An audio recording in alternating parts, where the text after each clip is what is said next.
I'm not going to go through the list. And now let's look at a sample, two samples actually. We're using Galveston shrimp, oysters, blue crab as a control because Galveston didn't get any oil. So you can say these are unexposed to that. They are exposed to other things. So you know, they're not completely free of exposure themselves, but we're comparing them to the Area 13 shrimp here. Okay, now I have no numbers attached to this except on the scale, but let's see how this looks. Can everyone read that? Can you see it at all? It's hard to see, I realize, because of the light, I guess. Are we going to get a change of the lighting for a second here? Yeah, I think the lights are about to come down. And you'll see a snapshot of the composition in terms of PAHs of these samples. The first one is farm-raised shrimp, and the second one is a shrimp caught from Galveston Bay, white shrimp.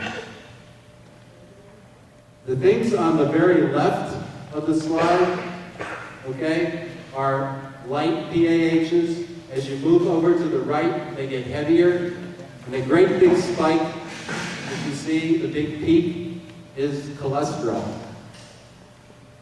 Okay, that's not a PAH. Now here are the white shrimp samples taken from Area 13. You can see, let's go back and look at the others. They're very similar. They do have some differences, however, especially the one in the middle. Now, one sample does not indicate anything you can take to the bank with an interpretation. It's just one sample. Okay? So this is not something that has a lot of meaning yet, and that's why there are no numbers attached to it and no interpretation. I just wanted to show you what they look like in comparison. Once again, Galveston and Area 13. Now moving on to the next one. These are oysters, and the oysters are from Galveston and from Bay Gardine. I don't know if I'm saying that right, but it's over near Black Bay, over in Plaquemines. It's not from Pointe-aux-Chenes, it's not from any of the areas around here. We did get some from Pointe-aux-Chenes too. Okay? Here are the Galveston samples. One's just taken from the shell and the other is cleaned. So you can see there's a difference. The ones that come right out of the, you know, they're on right out of the shell into the sample preparation process, as opposed to being cleaned first. When they're cleaned, they have lost some of the spikes of the right side. Now these are the oysters from the area over in Plaquemines Parish that I described. Look at them again.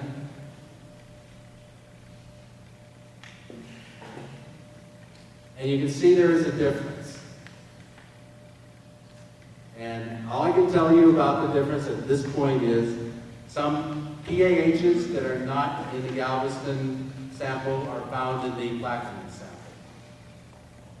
And that's basically, but if you'll notice, the Galveston sample had more of the lighter ones.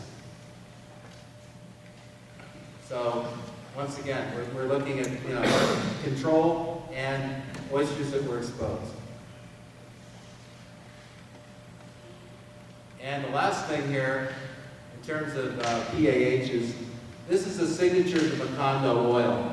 This is what it would look like if you took a sample of the oil and put it in the GCMS.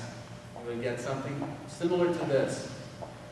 How we chose the PAHs we wanted to look for, based on the signature of the Macondo oil. We're looking for those PAHs. And lastly, I'd just like to say that it's important for us to be working with fishermen because these are all pictures of things that fishermen have gotten in their catch or shown to us that we've taken back.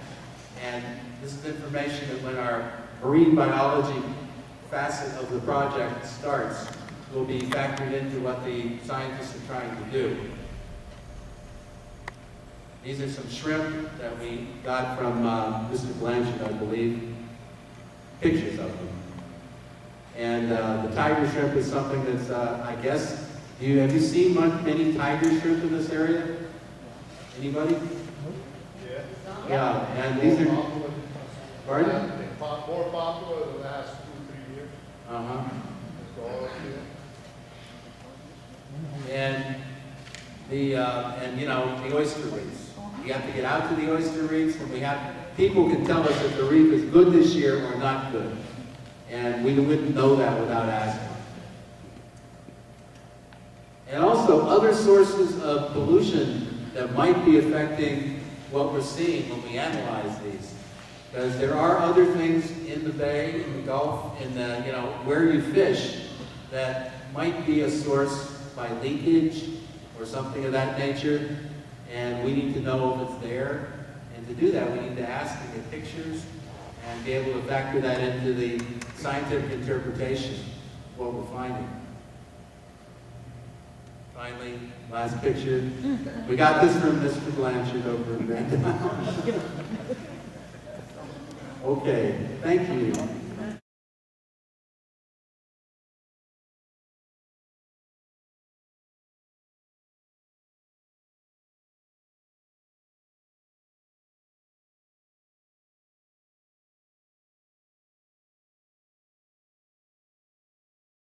No, I'm saying the reason we're doing this is because of questions like his. Early on, the fishing community was really concerned because they felt that the government was opening the waters way too early, and they wanted to know whether or not it was safe because they didn't want to be responsible for providing things that weren't safe. And so how do you know if something is safe if it doesn't look unsafe, right? And that's why we're having to test them the way we're testing them, grinding them out, putting them through this machine, and really looking at all of the contents of it. And, hopefully that will provide us with enough information, at least to have a better idea of what's inside of the seafood. And if that is transferring over to us, and you guys probably eat a hell of a lot more seafood than I do. So that's another thing, we have to think about. And that's why, for us in Houston and even folks, who are in Louisiana but not right on the coast, it's important for us to know what's happening day to day. So when you see like oil sheets and things like that, it's important for you, if you can, to make a note of it, right? Where were you when you saw it? If you were collecting something around that time, be aware of the date. Be aware of what it was you saw, write it down or just make a mental note and share that with any one of us that is working on this at United Houma Nation. Because the more information we have, the better picture we can get of what's happening. And then, there are constantly new things happening. Like Chief Gardner was telling me there was another oil spill, a small one. I forget, he told me, I can't remember where though. But these things also will continue to happen in different places, and that's important to know as well, too. So just, be aware, make note of things that happen, and, the more you talk to us, the better information we can get and make this more meaningful in the end for everybody. That's it.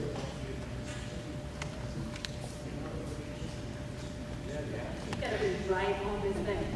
I do want to kind of let you know what role we play in it at United Houma Nation, and it is not this is not a project exclusive for United Houma Nation tribal members by any means or anything like that. We kind of view our role as being ensuring that the community is a true partner with this project.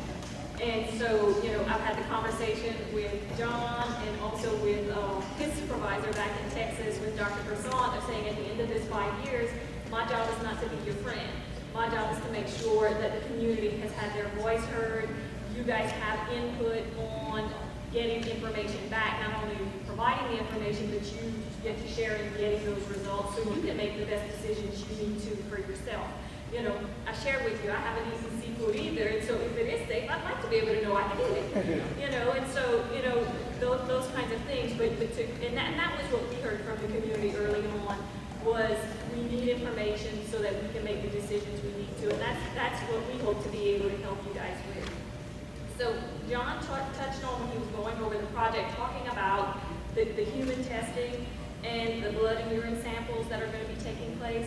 That is still going through some approval processes and things like that, but we're hoping fairly soon we'll be able to move on, and I'm not sure what fairly soon is, because that's out of our hands. But what we will be doing is conducting a random sample of 100 people in the targeted areas that we're doing the sampling. And so, and like I said, this is not just United Houma Nation tribal members that are part of this sample. If you are interested in potentially taking part or being considered for that random sample, when you signed in, there's a last column on the end that you can let us know, yes, you're interested in potentially participating in that. That will be 4 years, right? It's 4 years of testing, of annually blood draw, and 3, okay.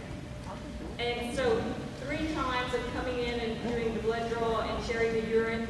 What we have asked and what we have gotten the assurance is that there will also be a medical doctor whenever the results come back. Everybody will get their individual results with a medical doctor going over those results to share with you, what does this mean? You know, I think that's a scary thing when you get this and you go, what is this and what am I supposed to do with it? You know, and so we've asked for that for the community, as well as we want to be able to ensure if somebody does test in areas that maybe are concerning, where do you go? And so we want to be able to make sure we've got a packet of information to give people in case, you know, they don't know where to go. And so we want to do that to the best of our ability. And so if you have any questions about that, or you know, definitely you want to put your name down and be considered, just on that sign-in sheet on the back. We're also going to make sure we keep following up with you. Our hope is this is the first of many future meetings. You know, so next time they do samples, we're hoping there's more results to be able to share with you. What we've also shared with the people in Texas is we know you guys have a ton of information that is of use to the scientific team. You know, I've said it from day one. I can imagine, you know, Dr. Pennington sitting there in Pennsylvania going, why is this crab so skinny that we harvested in March compared to the one in October? Well, you guys probably know that's a very common thing. But he may spend 10 days of time and effort trying to figure that out, where you can tell them, don't worry about that, that's normal. You know, and so that's that exchange of information we want to make sure takes place. Thank y'all, we appreciate it. Feel free